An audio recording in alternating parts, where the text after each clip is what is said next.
बुद्धि से काम लो। एक जंगल में दो चूहे के झुंड रहते थे।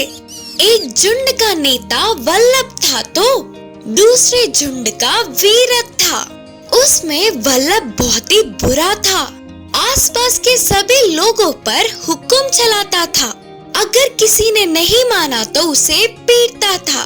उससे सभी डर कर वो जो कहता था वही करते थे। वीरत बहुत अच्छा था। उसके झुंड के चूहों को अपना मानता था। उन्हें किसी भी मुश्किल से बचा लेता था। हमेशा साथ ही रहता था। उससे सारे चूहे वीरत को बहुत ही आदर सम्मान देते थे। वीरत को अच्छा नाम आते देख वल्लभ को जलन होने लगी। किसी भी तरह उस झुंड को हराने के लिए तरह तरह के हथियार बनवाया।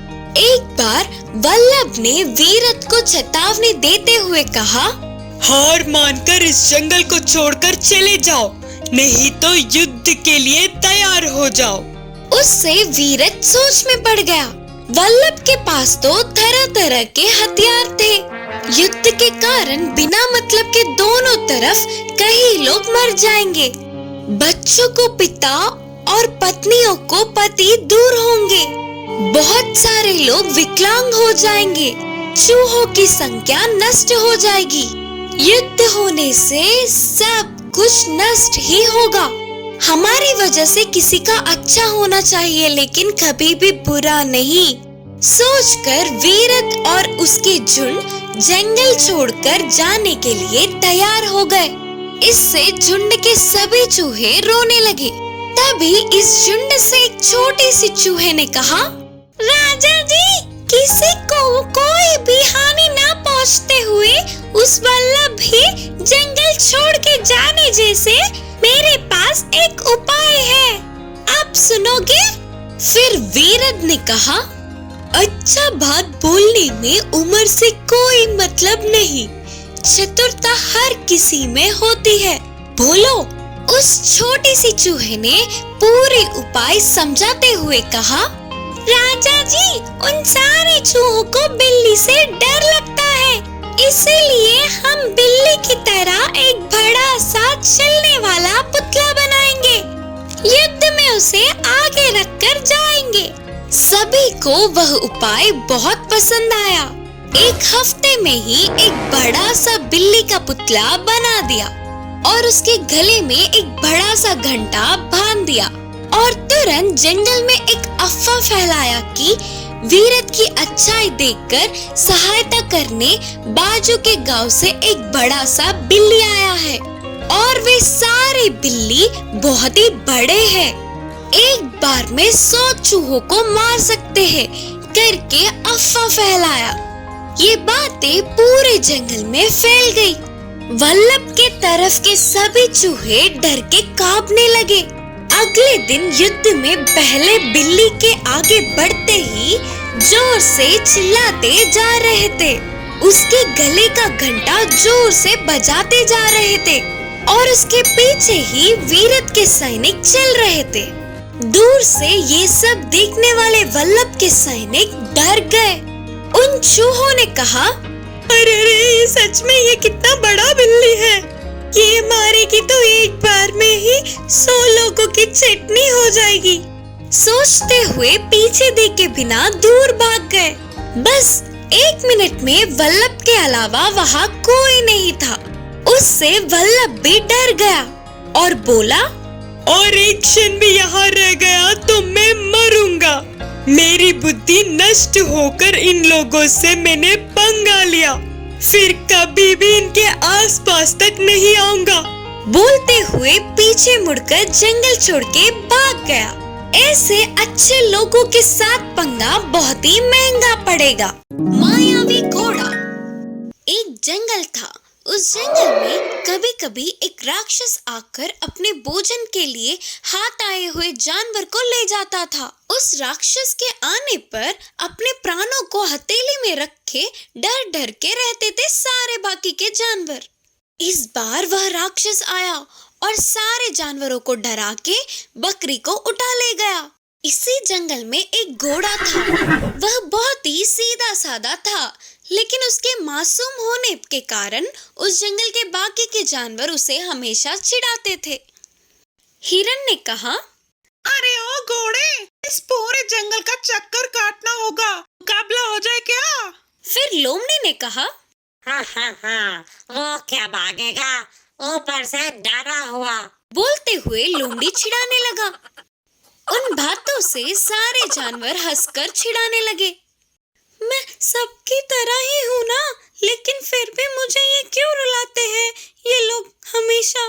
मैं इनके साथ नहीं रहूंगा, कहीं दूर दूसरी जगह चला जाऊंगा।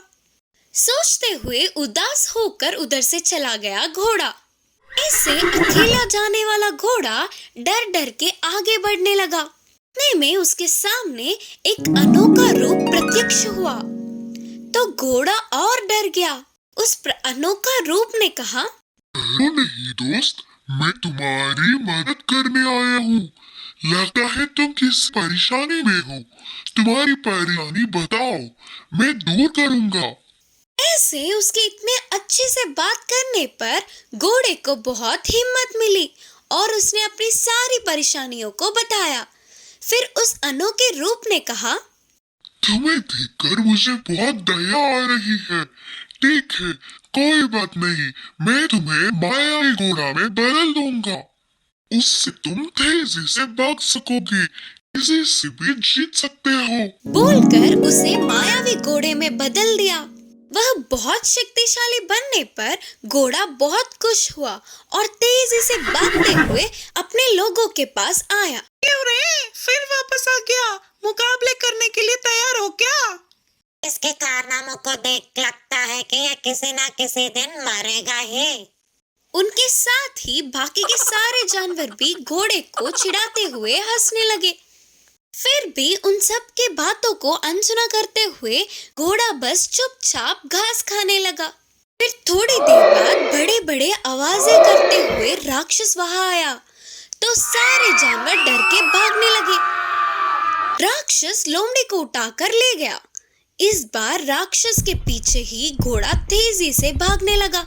फिर राक्षस के साथ युद्ध के मैदान में उतरा। आखिर में मायावी घोड़े के हाथों राक्षस मर गया। लोमड़ी को लेकर घोड़ा अपने लोगों के पास आई।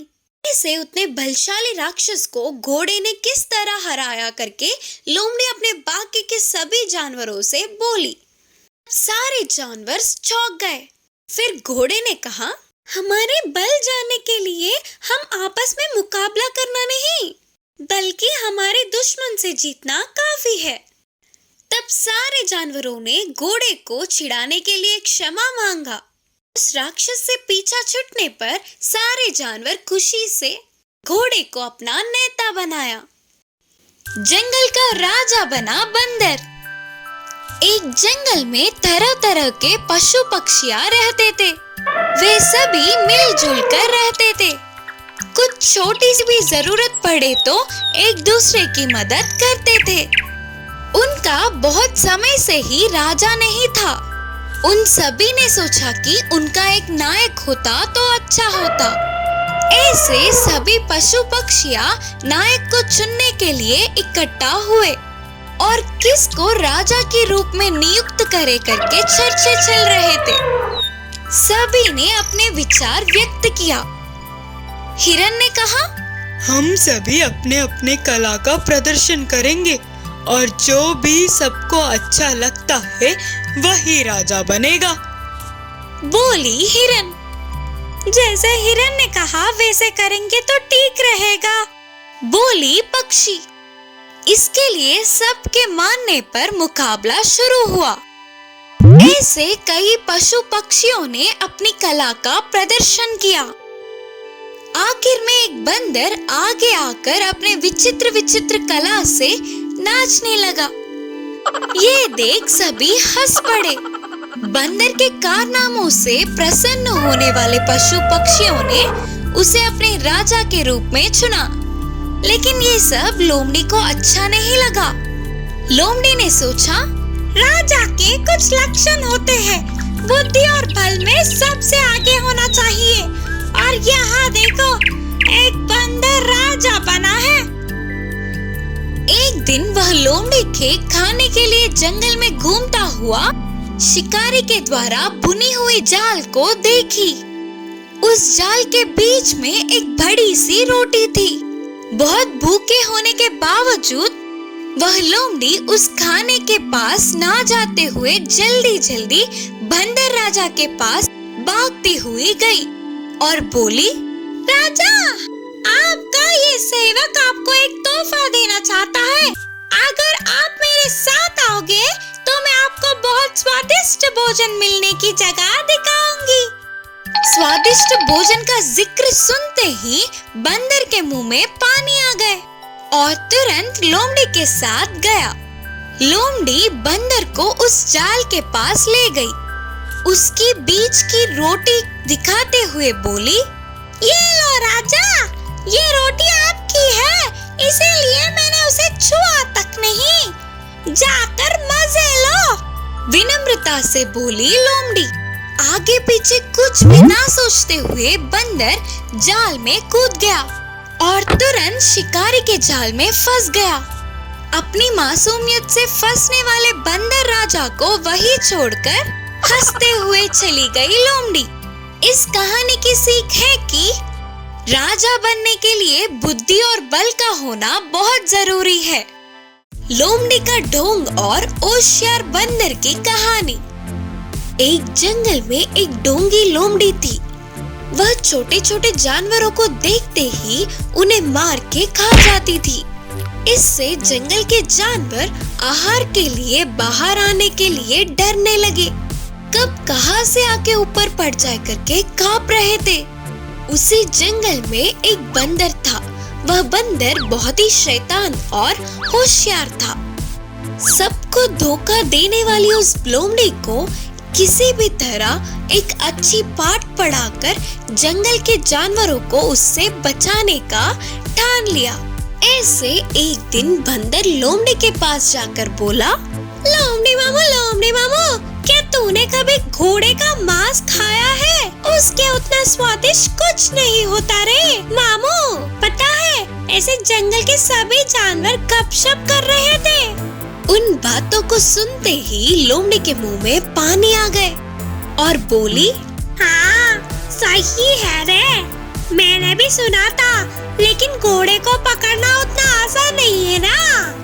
तब बंदर ने मुस्कुराते हुए कहा, इसके लिए मेरे पास एक बढ़िया सा सुझाव है ना रे मामू। तो जाकर तेरे पूंछ को उसके पूंछ से दूर से एक खाट बांध दे, फिर उसके पैर के हिस्सों को जोर से पकड़ ले। तब तेरी पूंछ भी उसके साथ ही होगी ना, तो तू भी उसके साथ ही आगे जाएगा। तब वो तुझसे बच नहीं पाएगा ना, तब तू खुशी से उसे मारकर खा सकेगा।